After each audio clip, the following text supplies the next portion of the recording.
Nosotros estamos en una dificultad humana. La dificultad humana que nosotros tenemos es que tenemos un Dios espiritual. Y nosotros somos humanos. ¿Qué quiere decir esto? Jesús dijo, mis palabras son espíritu y vida. Y nosotros no somos ni espíritu ni teníamos vida. Por lo tanto, todo lo que Él es, nosotros somos a la inversa de lo que Él es. ¿Cómo hace Dios para comunicarnos el Evangelio si Él es tan diferente a nosotros? Dios es tan lleno de misericordia que ha decidido hablarnos por historias, hablarnos por figuras, hablarnos por símbolos, hablarnos por tipos, hablarnos por alegorías, para que a través de todas estas historias podamos entender lo que Él nos quería decir. El fin de todo esto es mostrarnos a Cristo en la operación del árbol de la vida de Génesis 2, mostrarnos a Cristo en la operación del río de vida de Génesis 2, mostrarnos a Cristo en la expresión de los 4 brazos y como tantas cosas fueron dichas hoy durante todo el día, simplemente ayudar a eso. Es que siempre Dios ha estado queriendo mostrar a Cristo, pero al igual que Israel, y no a modo de crítica, sino a modo de tomar ejemplo de ellos nunca pudieron ver que detrás de aquel maná había una comida espiritual. Ellos nunca pudieron ver que detrás de aquella roca estaba Cristo, la verdadera bebida espiritual. Por lo tanto, ellos no pudieron ver que aquel cordero que estaban comiendo representaría a Cristo, que aquellas cosas que pasarían en el desierto tendrían que ver con Cristo. Claro, no lo pudieron ver. No pudieron ver qué había detrás de lo natural. Y este es nuestro desafío en el siglo XXI. Es mirar las historias de la Biblia y descubrir qué hay detrás de eso. Porque si no lo descubrimos, reproducimos historias sin entendimiento espiritual. Y aunque oremos 100 veces, 1000 veces, no nos alcanzan las palabras para hacer esta oración. Alumbra los ojos de nuestro entendimiento espiritual. No nos alcanzan. Necesitamos hacerlo a la mañana, al mediodía, a la tarde, a la noche. Porque la tentación más grande es pensar que entendemos. Y la verdad es que no podemos entender humanamente la riqueza de la espiritualidad, la riqueza de lo espiritual. Hay varias cosas que vamos a compartir en esta noche, por lo cual espero en el Señor que ustedes puedan tener acceso de poder verlo, para que puedan anotar, leer juntamente conmigo. Quisiera ir no en forma de predicación, sino en forma más didáctica y pedagógica, para tratar de ver cómo tratamos uno de los temas más complicados de la Escritura, como es el sacerdocio de Melquisedec. Si ustedes pueden leer conmigo, lean conmigo Hebreos capítulo 5. Pueden anotar desde el verso 1, pero por cuestión de tiempo lo vamos a leer desde el verso 4. Hebreos capítulo 5, desde el verso 4, pero ustedes pueden anotarlo desde el 1 en sus notas. Y nadie toma para sí esta honra, sino el que es llamado por Dios, como lo fue Aarón. Viene hablando acerca del sacerdocio. Así tampoco Cristo se glorificó a sí mismo, haciéndose sumo sacerdote, sino el que le dijo, tú eres mi hijo, yo te he engendrado hoy. Como también dice en otro lugar, tú eres sacerdote para siempre, según el orden de Melquisedec, tomando el Salmo 110. Dice, como dice otro lugar, que es el Salmo 110. Y Cristo en los días de su carne, ofreciendo ruegos y súplicas con gran clamor y lágrimas al que le podía librar de la muerte, fue oído a causa de su temor reverente. Aquí es donde comienza a notarse esta doble expresión de un Cristo unigénito y de un Cristo primogénito. Aquí comienza a mostrarse de un Cristo divino y un Cristo humano. Y esta es la separación que intentaré comenzar a desarrollar esta noche con paciencia, porque ese Cristo que necesitamos conocer tiene mucho que ver con quiénes somos nosotros en Él. Nos cuesta entender cómo funciona lo divino en lo humano, Y aunque por declaración usamos esta expresión, en la vida real no logramos comprender cómo funciona lo divino en lo humano. ¿Cómo puede ser que Dios esté en mí siendo quien soy? De todo esto se trata lo que vamos a ir explicando acerca del sacerdocio de Melquisedec. Hay mucha riqueza, muchísima riqueza. Verso 8, y aunque era hijo, por lo que padeció, aprendió la obediencia. Y habiendo sido perfeccionado, como nos enseñaba Jonathan, habiendo sido perfeccionado. Ahora, ¿es perfecto? ¿Por qué fue perfeccionado? Vamos a intentar explicar esto entre esta noche y mañana. Y habiendo sido perfeccionado, vino a ser autor de eterna salvación. ¿No era autor de eterna salvación? No, no era autor de eterna salvación, vino a ser. Algo hay entre el Cristo unigénito y el Cristo primogénito que necesitamos mirar detenidamente. Verso 10, y fue declarado por Dios. Alguien diga conmigo, ¿fue declarado? ¿Era? No, fue declarado. Fue declarado por Dios sumo sacerdote según el orden de Melquisedec. Recordemos dos tiempos. Una declaración que dice en el verso 5, tú eres mi hijo, yo te he engendrado hoy. La declaración de engendramiento. Número 2, otra declaración, la declaración de su sacerdocio. Así que, como nos fue explicado entre ayer y hoy, una cosa es ser hijo, otra cosa es ser sacerdote. Yo te he engendrado hoy, ahora tengo que ejercer el sacerdocio. ¿Pueden ver ustedes dos declaraciones? Verso 5, primera declaración, yo te he engendrado hoy, hijo. Esa es la figura de hijo. La segunda declaración, verso 10, y fue declarado por Dios sumo sacerdote según el orden de Melquisedec. Así que vamos a estudiar estos dos tiempos. ¿Puedes leer conmigo verso 11 en voz alta? Verso 11 en voz alta. ¿Sí? Acerca de esto, ¿acerca de qué? ¿De qué viene hablando? Del sacerdocio de Melquisedec. Acerca de esto, leámoslo fuerte por favor, tenemos mucho que decir. ¿Qué quería hacer el autor de la carta a los Hebreos?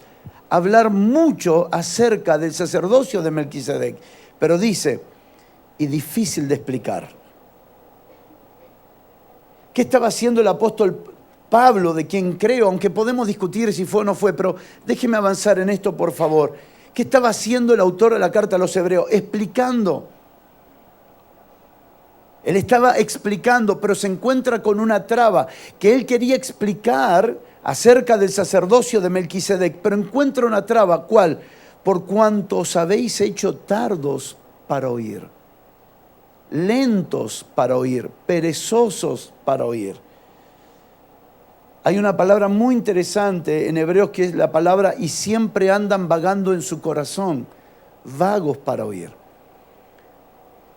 Yo debo disciplinar mi oído, qué es lo que escucho, qué es lo que oigo, a qué dedico mi atención, a qué dedico lo que estoy oyendo. Es importante entender que en medio de las responsabilidades personales, familiares, laborales, de estudios, de funciones ministeriales, debo dedicar mi oído a prestar atención a lo que Él habla y, como expliqué anoche, a dedicar a regar la palabra. Repetirla, repetirla, repetirla, porque si no me vuelvo tardo para oír. Y cuando alguien se vuelve tardo para oír, no se le puede dar lo que se le quiere dar y lo que se le tiene que dar. El autor a la carta a los Hebreos dice, tengo tanto que decirles sobre esto, pero no se los puedo decir. Y como dicen nuestros amigos, tanto el apóstol Juan como el apóstol Lucas, nos perdimos una gran riqueza de conocer el sacerdocio de Melquisedec que no pudo quedar escrito porque los hebreos se volvieron vagos para oír.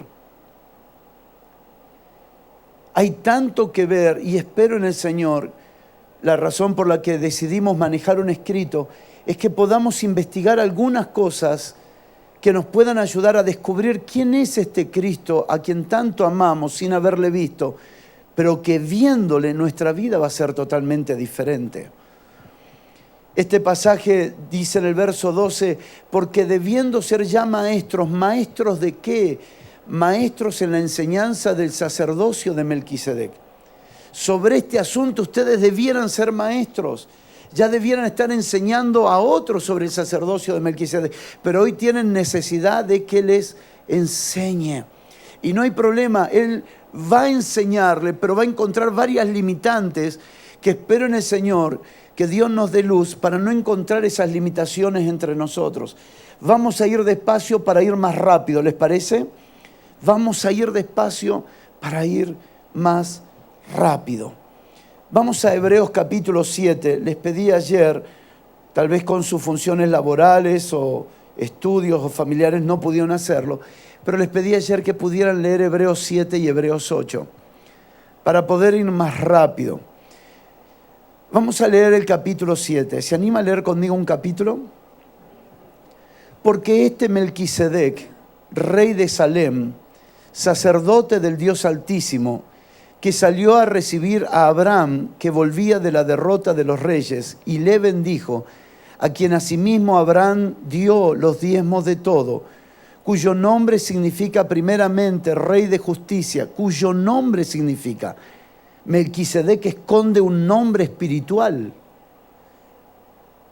Melquisedec esconde un nombre espiritual, una función espiritual, cuyo nombre significa primeramente Rey de Justicia. Anoche expliqué, prestemos atención a los primeramente. Los primeramente son un orden espiritual. Hay un primeramente porque hay un segundo. Edgar, lindo de verle, Yepe. Perdón, es que llegó mi nieta y entonces estoy muy emocionado. Ay, viniste con Catalina recién nacida. Perdón, hermano, sé que este es un momento, pero la familia puede más a la hora de ministrar. Los amo, chicos. Puedo continuar ahora me siento pleno. Dice el verso cuyo nombre significa primeramente Rey de Justicia y también Rey de Salem, esto es Rey de Paz. Sin padre, sin madre, sin genealogía, que no tiene principio de días ni fin de vida. ¿Cómo se explica a un hombre así? Porque a David lo podemos explicar porque es de la tribu de Judá.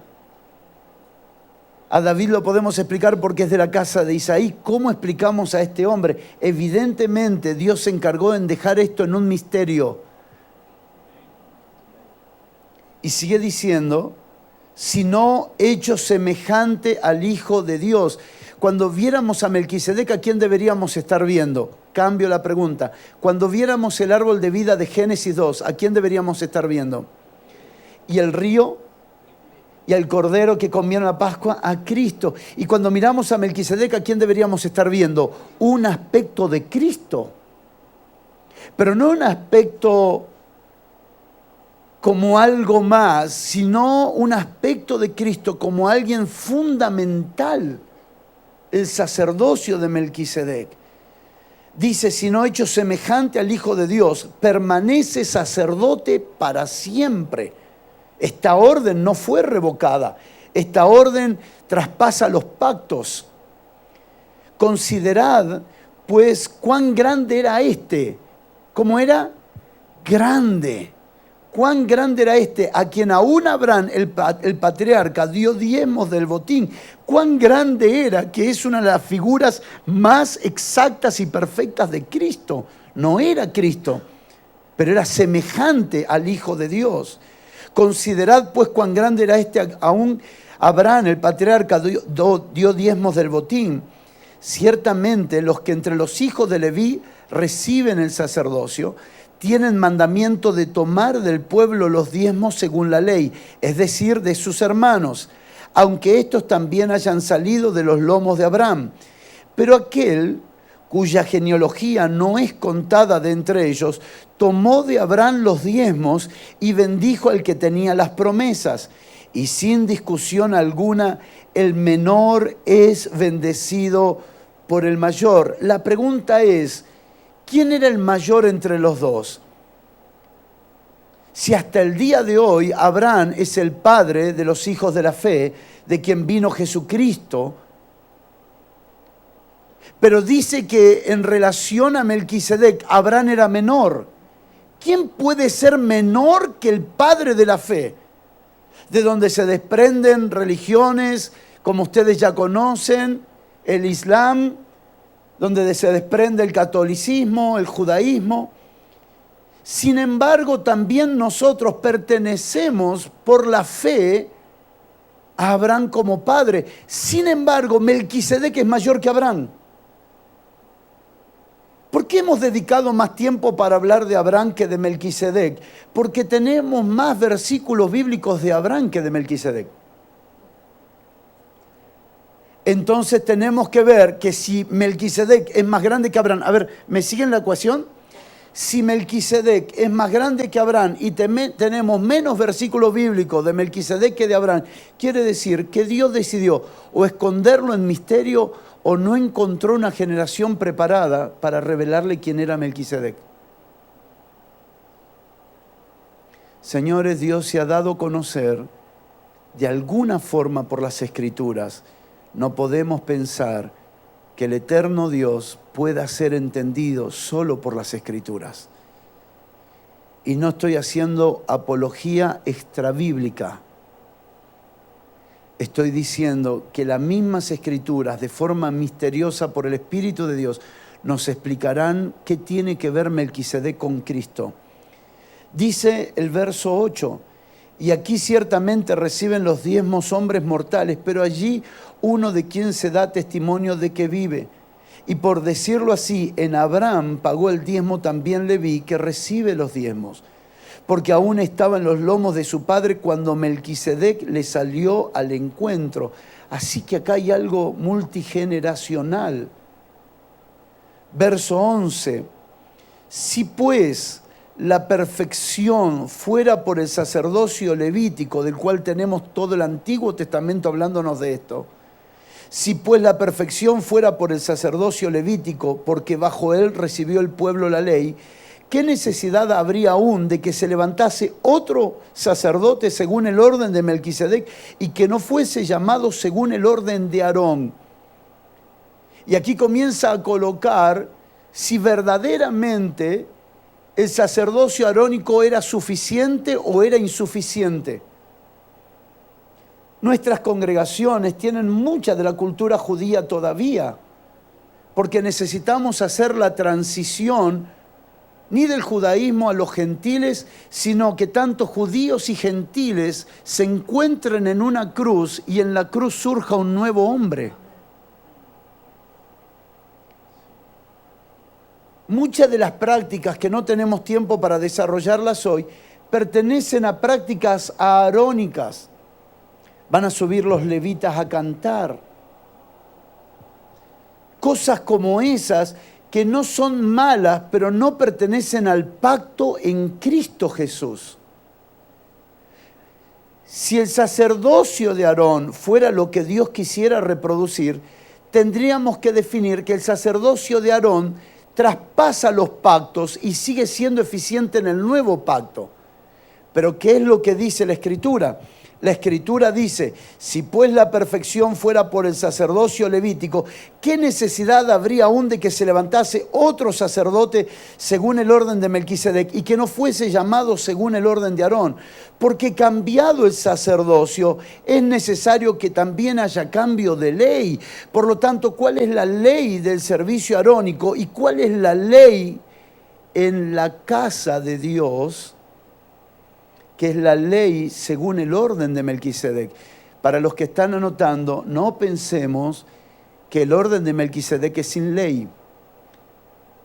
Por eso que en el cambio del orden de Aarón al orden de Melquisedec no se nos deja sin ley, sino que ahora es la ley del orden de Melquisedec. Algunos piensan que el nuevo pacto en la gracia del Señor no tiene compromisos, responsabilidades ni leyes.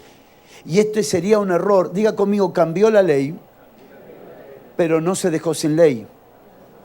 Es la ley del Espíritu de vida.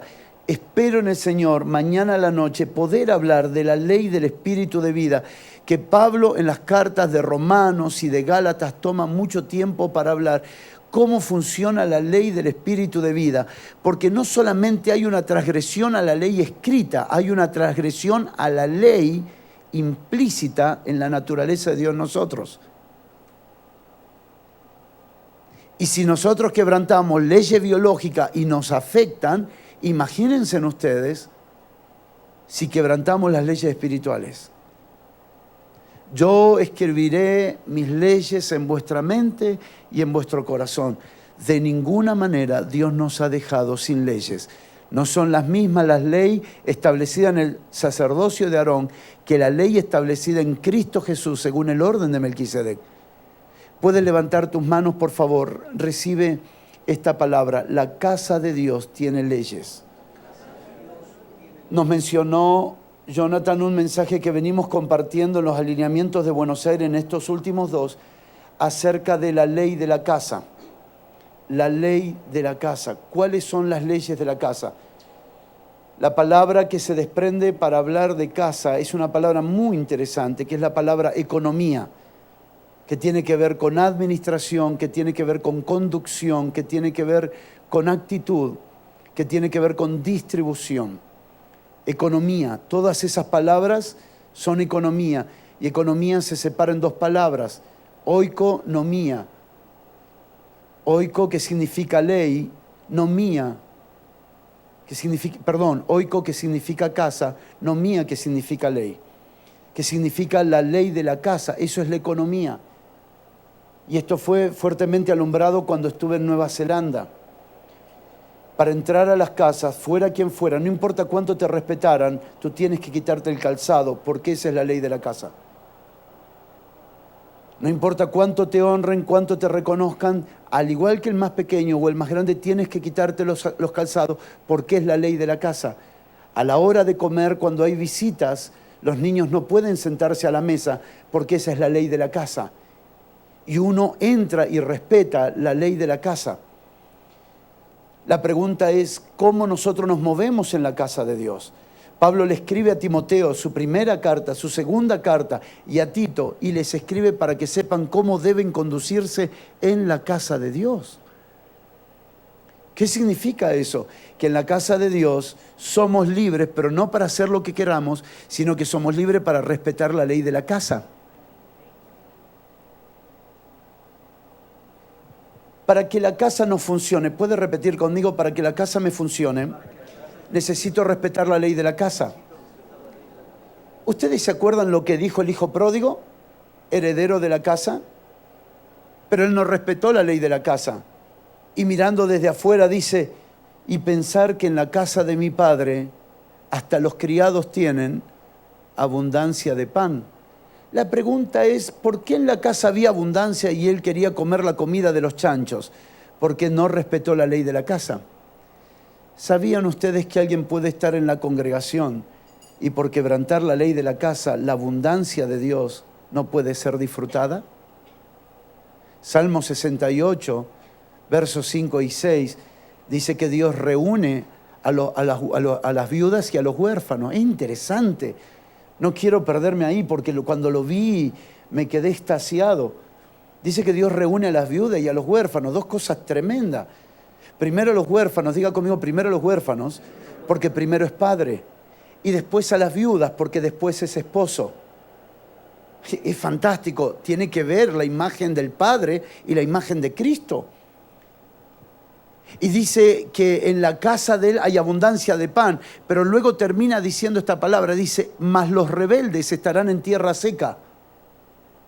Y entonces te muestra que en la ley de la casa puedes disfrutar la abundancia si respetas la ley de la casa, pero si te rebelas contra la ley de la casa, entonces puedes estar como si no tuvieras casa.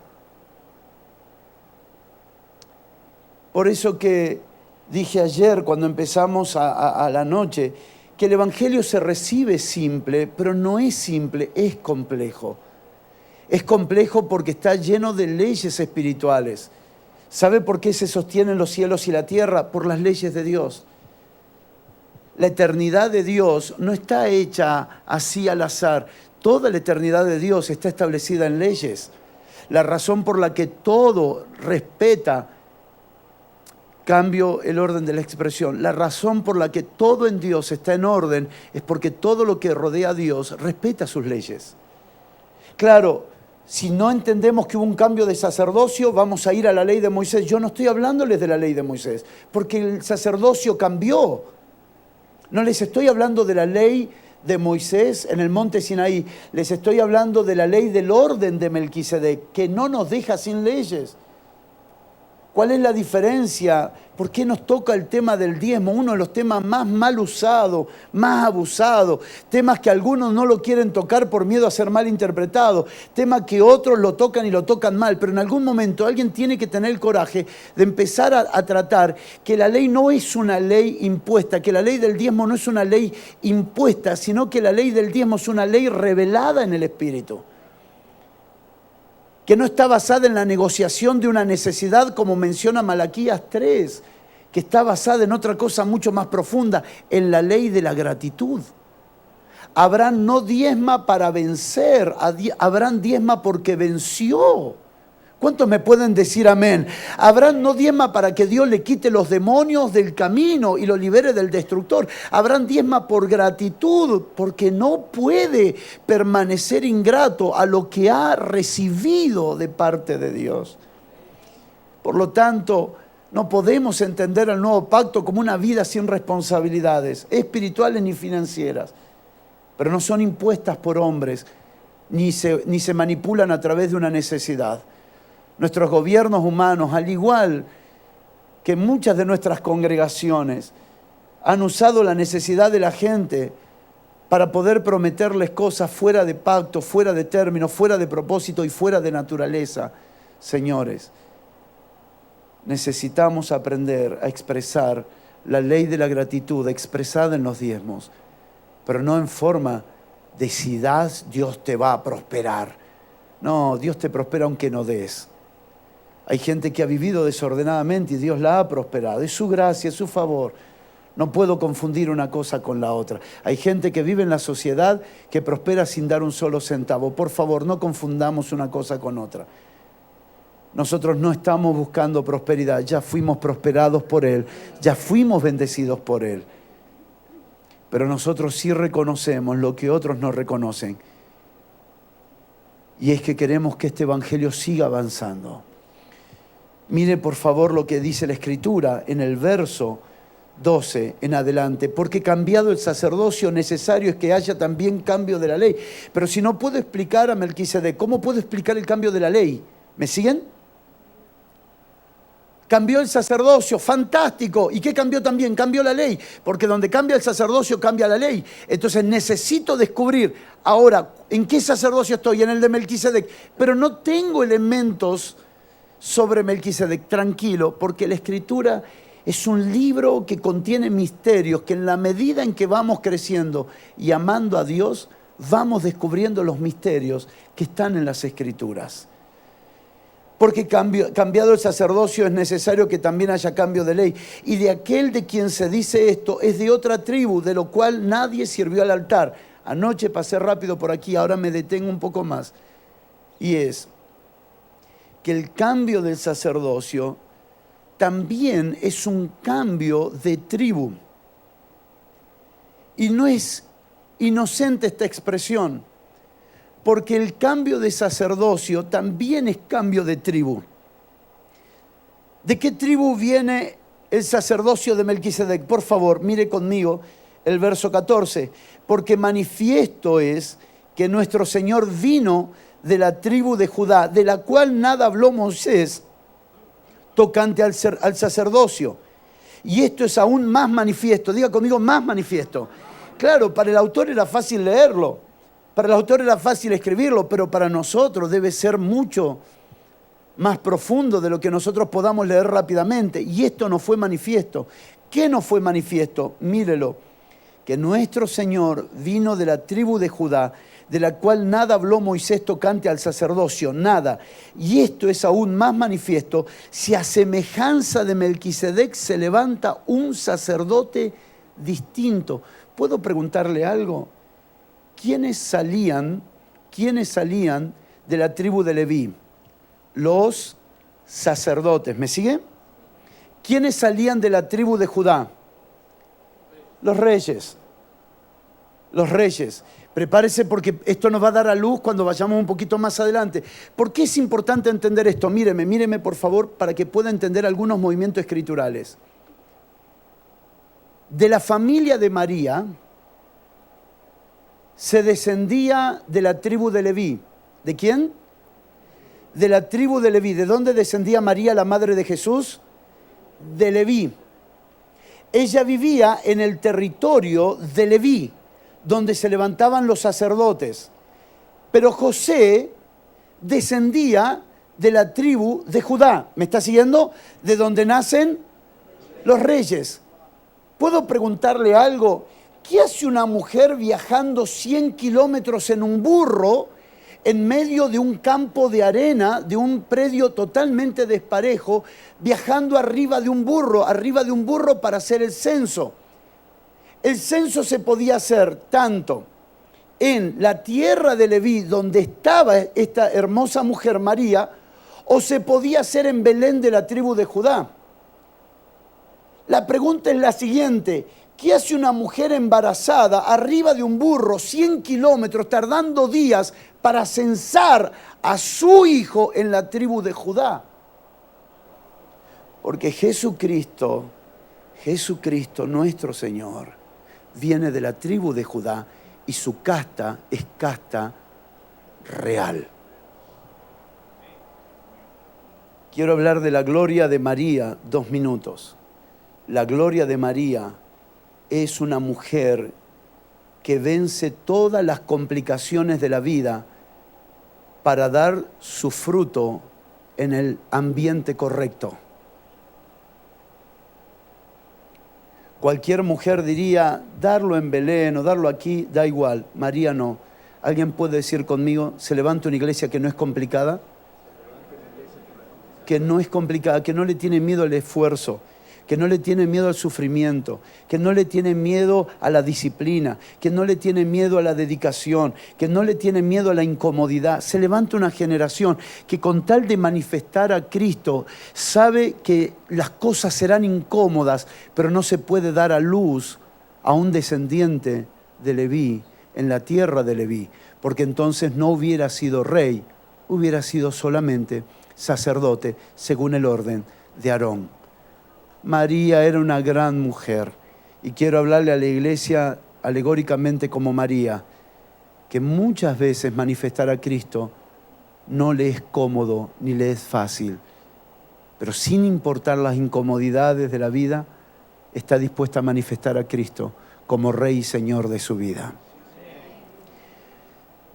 Verso 15, ¿se está entendiendo? Vamos despacio. Verso 16. Verso 16. No constituido conforme a la ley. Ayer la pastora, al abrir la conferencia, oró esta palabra tan fuertemente.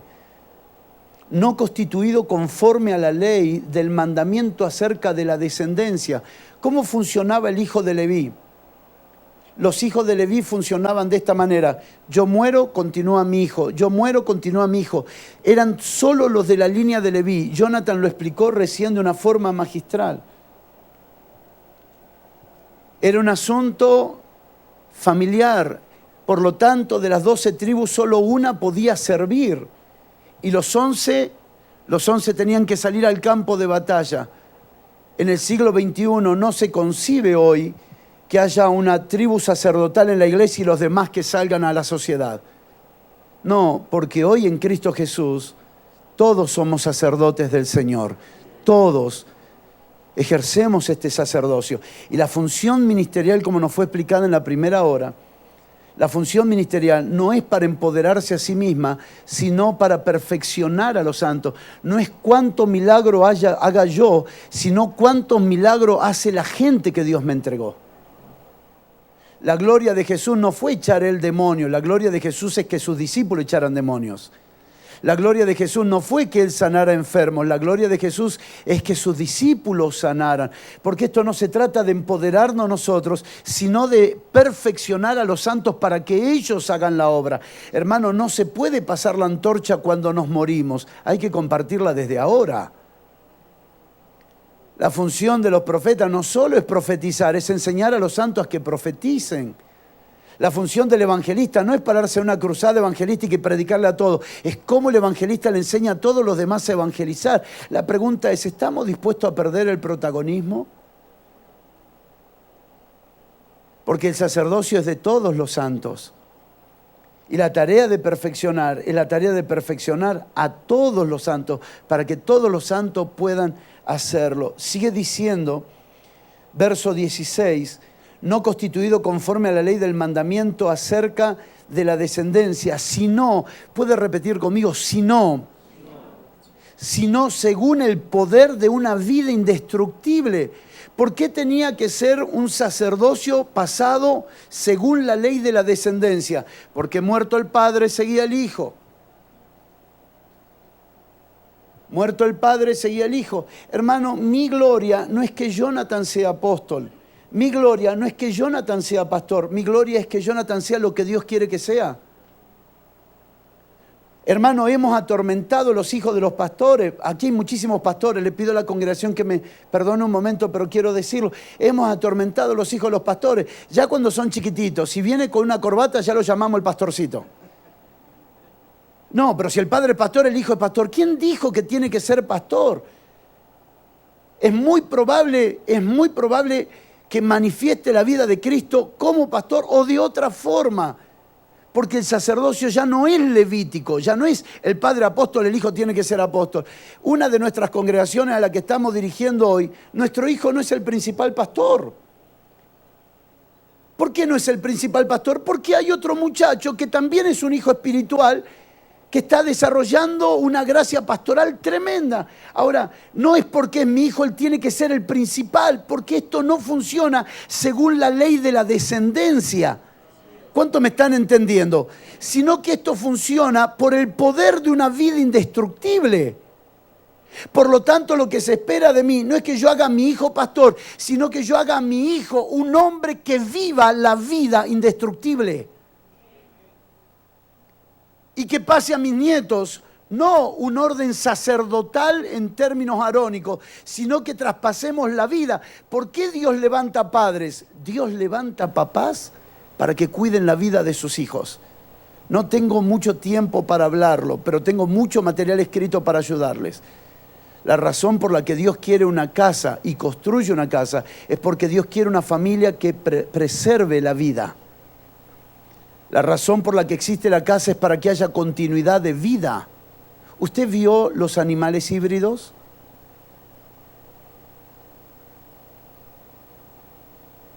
La mezcla de algunos animales, no tienen nietos esos animales. Todo lo que Dios creó, lo creó para que haya una prolongación de vida, no una extinción de vida. ¿Puede decir conmigo, Dios guardó una familia para que la vida continúe? Para Noé, el arca no era un barco, para Noé, el arca era su casa. Por eso necesitamos mirar la Escritura bajo un lente mucho más profundo espiritualmente. Me gustaría preguntarle otra cosa. ¿Cómo se hace para estar tantos días con tantos animales y los animales no se peleen? ¿Cómo se hace para estar tantos días en un lugar y tener tanta comida para tantos animales? En su casa Dios es el proveedor. Y recuerde, por favor, este entendimiento de por qué no se peleaban en el arca. Tiene mucho que ver con Isaías, cuando dice que el lobo y el cordero estarán juntos. Hay algo en el ámbito de su casa que tenemos que descubrir, si Dios nos permite esta noche o mañana. Hay algo en el ámbito de su casa que lo tenemos que descubrir. Espero que nos alcance el tiempo. Dice el verso 17, pues se da testimonio de él. Tú eres para siempre sacerdote, según el orden de Melquisedec.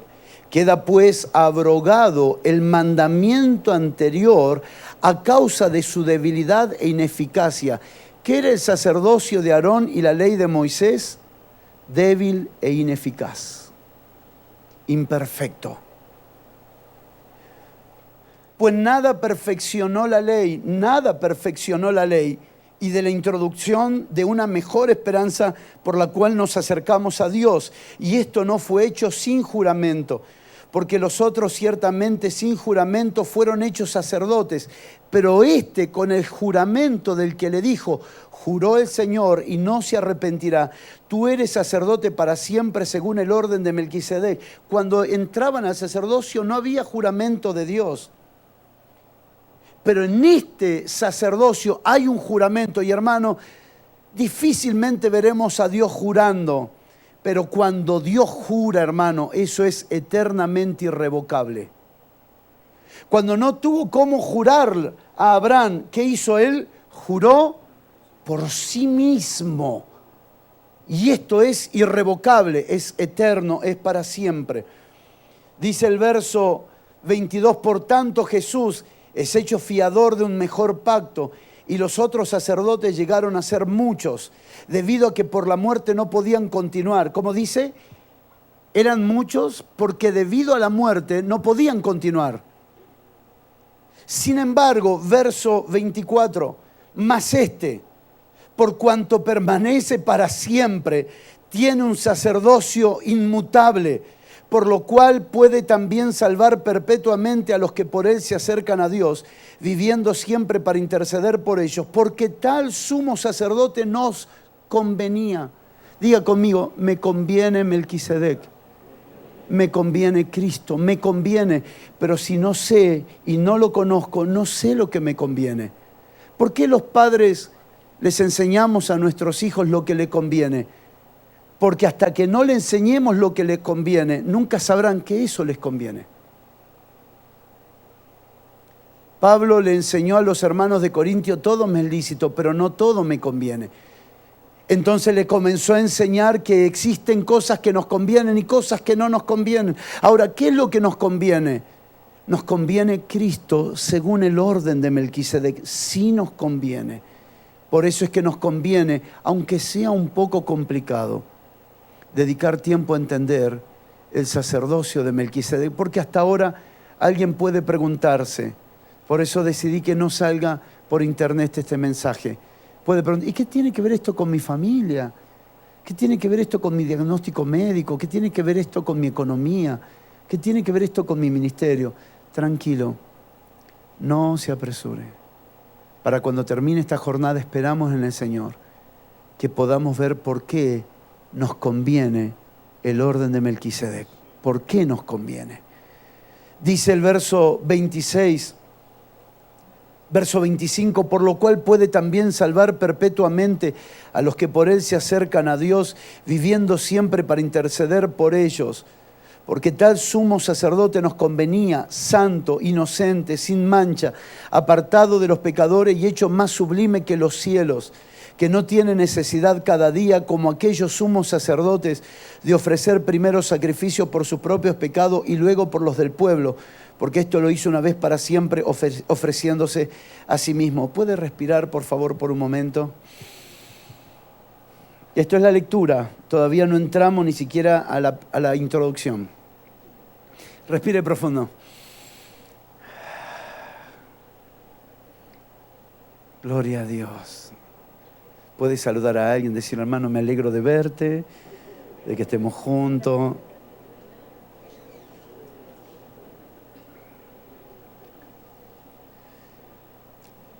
¿Estamos listos?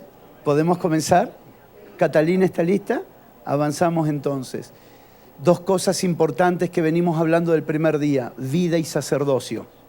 De la primera enseñanza, vida y sacerdocio. En diferentes formas se nos fue hablando. Los que no pudieron estar esta mañana por cuestiones laborales, familiares o de salud, traten de conseguir, salió por internet para que puedan tenerlo, pero trátenlo de conseguir para entender la construcción, para poder ir viendo. No nos pusimos de acuerdo qué íbamos a administrar cada uno, simplemente creímos que Dios nos iba a guiar. Y de verdad el Señor está guiando por su gracia. Mi tarea al hablar del sacerdocio de Melquisedec tiene que ver con dos aspectos. Ya de aquí en adelante, si podemos comenzar a poner la hoja, si es posible, vamos a ir trabajando para que ustedes puedan ir escuchando, viendo y escribiendo, usando más sentidos en todo lo que sean los próximos minutos. Dos aspectos del sacerdocio de Cristo, del que vamos a hablar en primera parte. El sacerdocio real, que es por donde viene la tribu de David, y el sacerdocio divino, el sacerdocio del Hijo de Dios. Dos aspectos de su sacerdocio. No sé si están llegando a verlo todo, no se puede agrandar un poquito más, ¿no? Si no, cualquier cosa, los que pidan le pasen las hojas.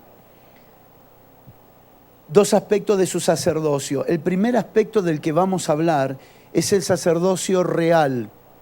El segundo aspecto que vamos a hablar es su sacerdocio divino, el real y el divino.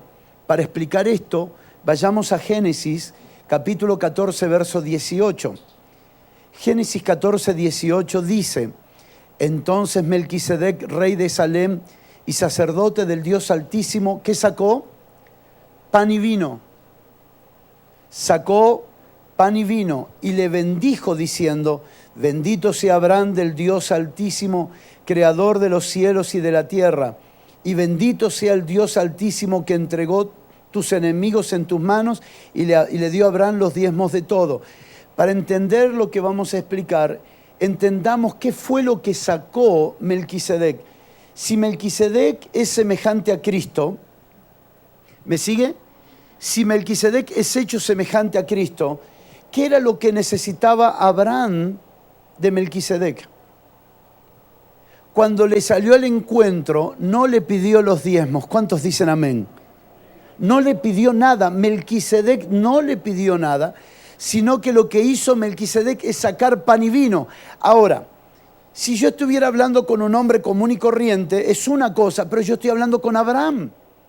Abraham era el padre de multitudes. ¿Cuántos me siguen? Abraham era llamado por Dios. Lo que perdió Adán, lo que perdió Caín, lo que perdió Noé, se le es dado a Abraham. Abraham es el padre de las multitudes donde va a venir el Hijo del Dios viviente. Abraham no era cualquier persona.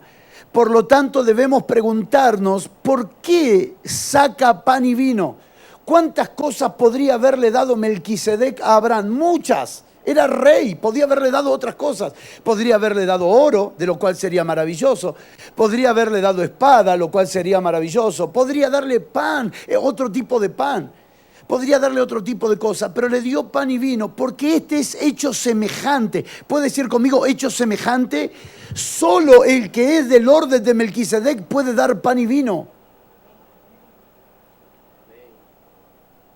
Porque es semejante al que nos dio pan y vino. ¿Qué dio el Señor en la última cena? Pan y vino. ¿Y qué habló Pablo de la institución de la cena del Señor? Pan y vino. Porque ¿qué representa pan y vino? Representa algo tan importante que ninguno del orden de Aarón dieron pan y vino, ninguno. Sacrificaban sacrificios, ninguno ministraba pan y vino. Porque el sacerdocio de Aarón no era semejante al de Cristo, sino prepararía la venida del Señor. ¿Por qué le dio pan y vino? Para esto necesito entender pan y vino. Pan y vino significa elementos procesados. Pan y vino significa elementos procesados.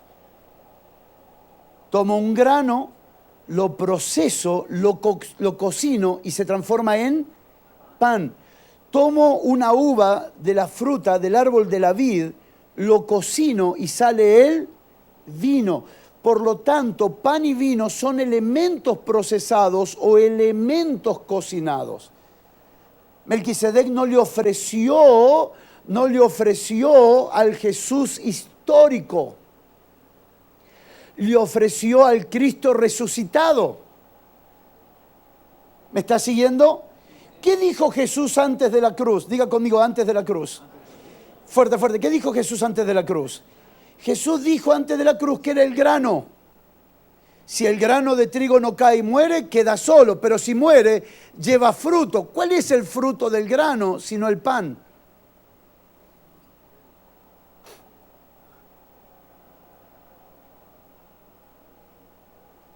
Entonces, ¿qué es cocción? ¿Qué es proceso? ¿Qué es ser procesado, ser cocinado? Significa pasar por la muerte, la sepultura y la resurrección. Cuando un hermano le dice a otro hermano, yo estoy en un proceso del Señor, ¿qué significa esa palabra? Porque ahora cualquier cosa la llamamos proceso, nos mandamos cualquier cosita y estoy en un proceso, hermano. ¿Qué es proceso? Proceso significa que está siendo cocinado. Proceso significa que estás muriendo, que te estás identificando con Cristo y que estás resucitando en el poder del Señor. Un proceso no es una lucha. Un proceso es una cocción, te están cocinando. Porque Dios no te puede usar como grano, te tiene que usar como pan. Sé que me estoy adelantando, pero cuestiones de tiempo tengo que hacerlo. Mis hermanos, gente no procesada sirve grano y sirve uva. Y nosotros somos del orden de Melquisedec. Yo no fui llamado a servir grano, yo fui llamado a servir pan. Yo no fui llamado a servir uva, yo fui llamado a servir vino. ¿Qué significa eso? Que para que yo no sirva grano, tuve que haber sido procesado para cocinar, para ser cocinado y transformarme en pan. Para no servir uva y servir ahora vino, yo tuve que ser cocinado. ¿Qué es ese proceso de cocción? 3 cosas para los que están anotando. El proceso de cocción es morir juntamente con Cristo. El proceso de cocción es sepultado juntamente con Cristo. El proceso de cocción es resucitar juntamente con Cristo. Ahora, yo no puedo eternalizar un proceso, porque ¿cuándo me transformo en pan? Si cada año que nos vemos, ¿cómo está, hermano? En proceso. El año que viene, ¿cómo está? En algún momento me tengo que recibir de pan. En algún momento me tengo que recibir de vino. Alguien tiene que beber del pan y del vino que tengo. ¿Por qué según el orden de Melquisedec? Porque el hombre tenía elementos procesados, elementos proféticos que hablarían no del Jesús de los 4 evangelios, sino del Cristo eterno que después de su muerte fue presentado como pan y fue presentado como vino. Por eso necesitamos una generación cocinada, una generación procesada, una generación que entienda el valor de morir juntamente con Cristo, de ser sepultado hasta que no me vean a mí y ahora resucitar en el poder de Cristo. Mis hermanos, a ninguno de los del sacerdocio de Aarón se le dio el privilegio de servir pan y vino. Melquisedec lo hizo, porque Melquisedec es hecho semejante al Hijo de Dios. ¿Y qué es el pan sino su cuerpo? ¿Y qué es el vino sino su sangre? Solo como nota importante por el Espíritu Santo, Jesús dijo: el que come mi carne y bebe mi sangre. El que come mi carne y bebe mi sangre tiene vida eterna. Él permanece en mí y yo permanezco en él. ¿Cuál es la diferencia entre beber sangre en forma de vino y beber agua en forma de palabra del Espíritu? ¿Cuál es la diferencia?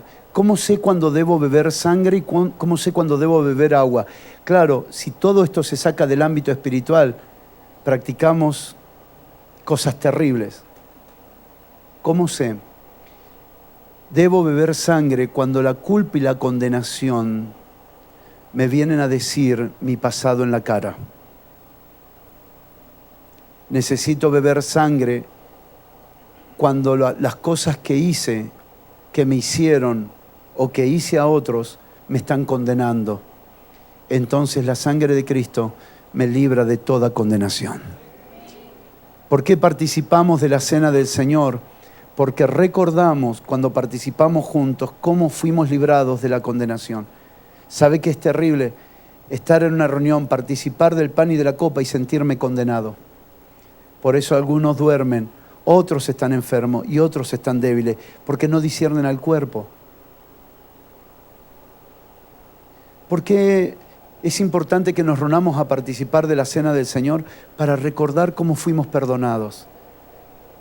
Entonces eso me permite a mí también perdonar a otros. Es un buen ámbito de perdón. porque recuerdo cómo fui perdonado. Ahora yo también recuerdo que debo perdonar a otro así como fui perdonado. Fui perdonado por gracia, sin haber pagado nada. Por eso no necesito que alguien me pida perdón para perdonarlo. No necesito que, hasta que no me pidas perdón. No, yo no necesito que me pidas perdón, porque yo fui perdonado sin haber pedido perdón. ¿Sabe dónde fui perdonado yo? No fui perdonado cuando pedí perdón. Fui perdonado cuando alguien en la cruz dijo, Padre, perdónalos. Lo que vino después es disfrutar el perdón. Estoy mal con Marcelo, Marcelo está mal conmigo, estamos mal. Pero ahora entiendo la vida de Cristo en forma de sangre. Lo perdono como fui perdonado. Recuerden cómo fueron amados para amar también. Y entonces estamos en un conflicto, pero uno de los dos tiene luz y la luz es la sangre de Cristo. Fui perdonado de gracia. Ahora lo disfruto porque recibí el perdón, pero siempre fui perdonado. Hermano, cuando yo me sentía miserable, yo ya estaba perdonado. Dios no me perdonó, escuchen, Dios no te perdonó el día que te arrepentiste, Dios te perdonó en la cruz. Que disfrutaste el perdón el día que lo recibiste, ese es otro tema.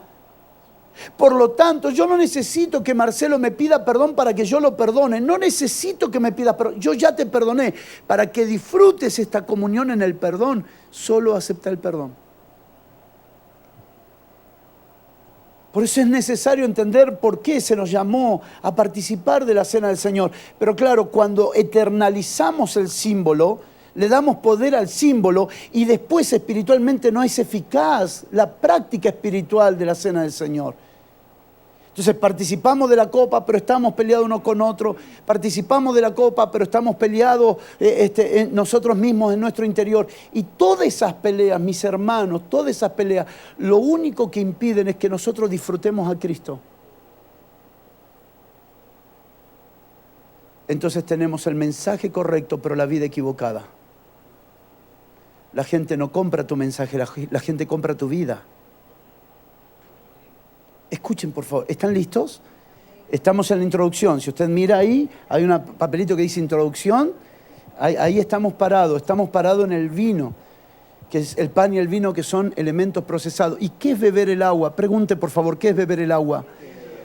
Beber el agua es la renovación del entendimiento por la palabra. Beber el agua es la renovación. Mientras por un lado, beber la sangre representa el perdón de mis pecados. ¿Me deja decirle algo? Es probable que haya alguna persona que porque no se siente perdonada o no perdonó, no puede experimentar la renovación de su entendimiento. Porque hasta que la sangre no opere, el agua no puede funcionar. ¿Por qué hay gente trabada espiritualmente? ¿Por qué hay gente que no puede renovar su entendimiento? Porque guardan rencor, porque guardan enojo. Quítense de vosotros toda amargura, todo enojo, quítense de vosotros, porque si no quitan eso, entonces no puede funcionar el agua que va a renovar el entendimiento. Quítense de vosotros, entendiendo el pan, entendiendo el vino, entendiendo el agua. Vamos a hablar, 10:05. ¿Podemos tener 10 minutos más, 15 minutos más? ¿Podemos? No, la voy a escuchar a usted, hermana, por favor. Hasta las 12, no hay problema. Mírenla, fue ella, ¿eh? Sí, de acá nos vamos al aeropuerto, no, pero yo tengo una cena con mi nieta, así que, por si no lo sabían, voy a cenar. Primero, Cristo es un sacerdote real. Espero ir un poco más rápido para ayudarles, pero disfrutamos estos ambientes. Este primer aspecto del sacerdocio pertenece a la realeza. Quiero detenerme aquí para hablar acerca del primer aspecto del sacerdocio de nuestro Señor Jesucristo. Pertenece a la realeza. Por eso Él es Rey de justicia, Rey de paz. Rey de justicia, Rey de paz. Segundo, la realeza se relaciona tanto con la justicia como con la paz. Por favor, si no está escribiendo, présteme mucha atención. Cuando hablamos de que su sacerdocio tiene que ver con realeza, esa realeza tiene que ver con dos cosas fundamentales como son justicia y paz. Justicia y paz. No es rey de la abundancia, no es rey del poder, es rey de justicia y rey de paz. Por lo tanto, veamos cómo opera esta realeza. Esta realeza funciona en base a las relaciones. Primero aparece el rey de justicia y el rey de paz, y luego saca el pan y el vino. Primero aparece la realeza y segundo saca pan y vino. Déjeme mostrarle algo, por favor, es muy importante que veamos esto. Nadie puede decir que es gobernado por Cristo si no practica la justicia. Practicar la justicia para nosotros no es importante, es vital. Buscad primeramente el reino de Dios y su justicia, creado según la justicia y santidad de la verdad. Y tú sabes, oh hombre, que es bueno, primeramente, practicar la justicia, amar la misericordia y humillarte delante de tu Dios. Siempre tiene que ver la justicia por delante. Este libro que escribimos en búsqueda de la justicia puede ayudar si alguien tiene necesidad. Creo que hay algunos allí. Pero déjeme ayudarle en esto, por favor. No hay paz sin justicia. No hay paz sin justicia.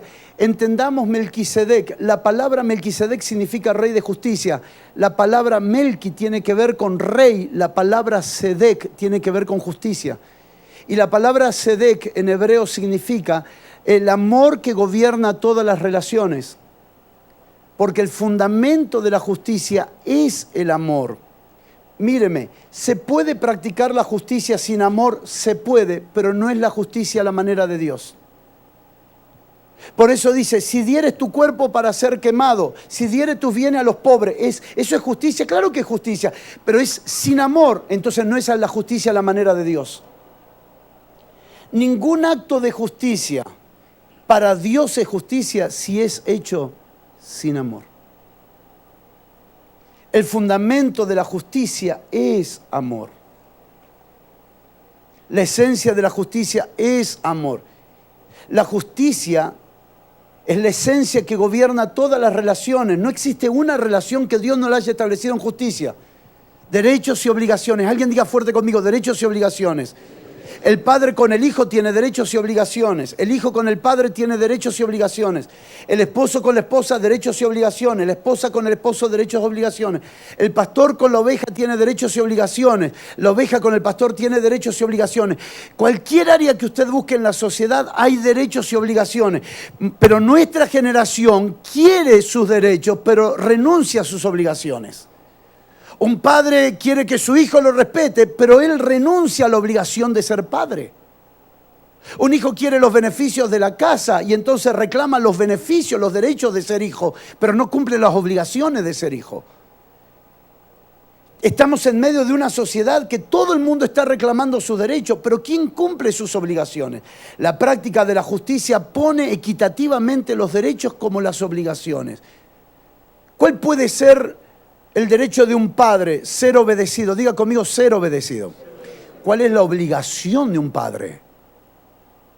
No provoquéis a ira a vuestros hijos.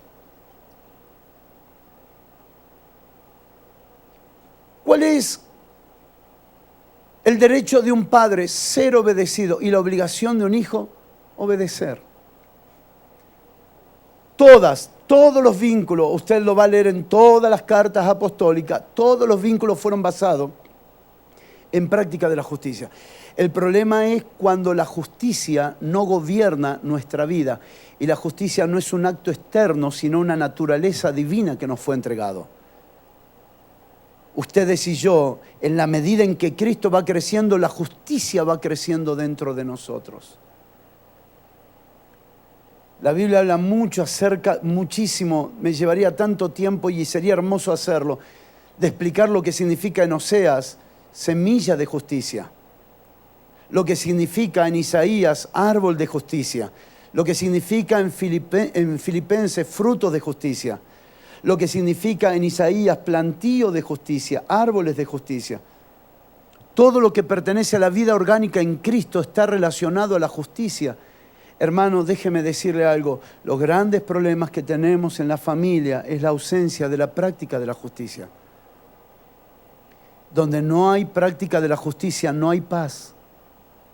No hay paz, porque no hay paz sin justicia. Isaías denuncia esto. No hay paz sin justicia. Por lo tanto, antes de ofrecer pan y vino, lo primero que se tiene es un rey de justicia y de paz. Tengo una buena palabra para ti. En la medida en que Cristo vaya gobernando todas las áreas de tu vida, lo que vas a experimentar serán frutos de justicia. Frutos de justicia. Quisieron tentar a Jesús y meterlo en un conflicto terrible. Y trajeron a los soldados herodianos y dijeron, ¿hay que dar al César o no hay que dar al César? Y Jesús la hizo tan bien, porque quien practica la justicia está cubierto a 360 grados. Jesús dijo, den al César lo que es del César y a Dios lo que es de Dios. Cada uno tiene su derecho y nosotros nuestras obligaciones. Y lo resolvió rápido. Ninguno lo pudo apresar. Porque quien practica la justicia está cubierto a 360 grados. Crece la vida de Cristo en ti y en mí, crecerá su justicia. Y el siguiente paso será la paz. No puedes pretender que todos estén en paz contigo, pero sí puedes lograr que tú estés en paz con todo. Si le debes algo a alguien, no le reclames sus faltas. Si le debes algo a alguien, paga tus obligaciones. Que tu conciencia no te acuse. En cuanto dependa de vosotros, no debáis nada a nadie. En cuanto dependa de vosotros, no debáis nada a nadie. Nuestra mente, y tomo las palabras del pastor Marcelo porque me reí, pero me ayudó mucho, la mente es muy caprichosa. La mente crea muchos argumentos. Alguien me falló y yo también estoy fallando. Pero ¿qué debería permitir? Que la vida de Cristo en mí me haga ver en lo que yo estoy fallando y no justifique mis faltas porque alguien me falló. En otras palabras, y espero ser más simple en esto, no seas injusto con el que fue injusto contigo. No te conviertas a su injusticia. Mantente justo por encima de las injusticias de otro. Mantente justo. Su justicia te preservará, su justicia te guardará. Mantente justo, que tu interior tenga la plena certeza que no le debes nada. ¿Por qué estoy en paz con Él? Porque no le debo nada. Estoy en paz, puedo mirarlo, no porque Él me deba o no, no importa si Él me debe o no. Lo que me dice la Escritura es que en cuanto de mí, yo no debo deberle nada a Él. Ahora, ¿cuál es el fruto de esa práctica de la justicia? Que yo lo miro y estoy en paz. Él puede pensar muchas cosas y está bien, no hay problema con eso. Lo importante es que yo estoy en paz. Puedes levantar tus manos y recibir esta palabra. Cuando estás en paz, escuche, cuando estás en paz, se te puede suministrar el pan y el vino. No, tienes que escuchar esto. Algunos están empachados de sus heridas y de su falta de perdón, que no pueden comer el pan de Cristo ni el vino de su sangre. ¿A quién Dios le da de comer a Cristo? Y lo veremos mañana por la mañana. ¿A quién Dios le da de comer a Cristo?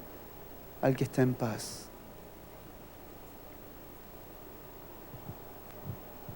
Se suministra, por favor, anote, se suministra el pan y el vino en un ámbito de justicia y paz. Se suministra, se ministra, se imparte la vida de Cristo. ¿Se dio cuenta que hay personas que se van como vienen? Y hay otras que se van como diciendo, qué tremendo fue todo hoy, cómo me llené del Señor. Y otras personas se van vacías. ¿Por qué se van vacías? Porque donde no hay justicia y paz, no se puede suministrar a Cristo. La falta de justicia, la falta de paz impide que la vida de Cristo me sea impartida.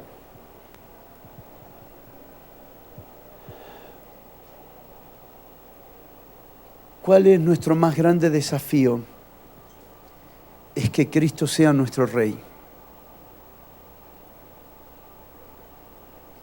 Eso es lo que se habló esta mañana de la salvación del alma, que Él vaya gobernando todas las áreas de nuestra vida. ¿Cómo sé que Él es mi Rey? Porque practico la justicia y porque estoy en paz. No pretendas que todos estén en paz contigo, pero sí procura estar en paz con todo, porque esa es la expresión de que tú practicas la justicia. Y eso te habilita. Puedes levantar tus manos y adorar al Señor, excepto los que están escribiendo. Eso te habilita para que te sea impartido Cristo. Cristo. Y Cristo crece. Porque al que tiene, se le dará más. Y al que no tiene, se le será quitado. ¿Saben qué contexto está hablando eso? En la práctica de la justicia, en lo que representan las parábolas. La justicia y la paz proceden de su realeza. La justicia y la paz proceden de su realeza. La justicia y la paz proceden de su gobierno. Buscad primeramente el reino de Dios y su justicia. ¿Y dónde aparece la palabra paz? ¿Dónde aparece la palabra de Dios, la palabra paz en Mateo 6:33? ¿O no aparece? No aparece en forma de 3 letras. ¿En qué aparece? En forma de todas las añadiduras, porque paz es estado completo de abundancia.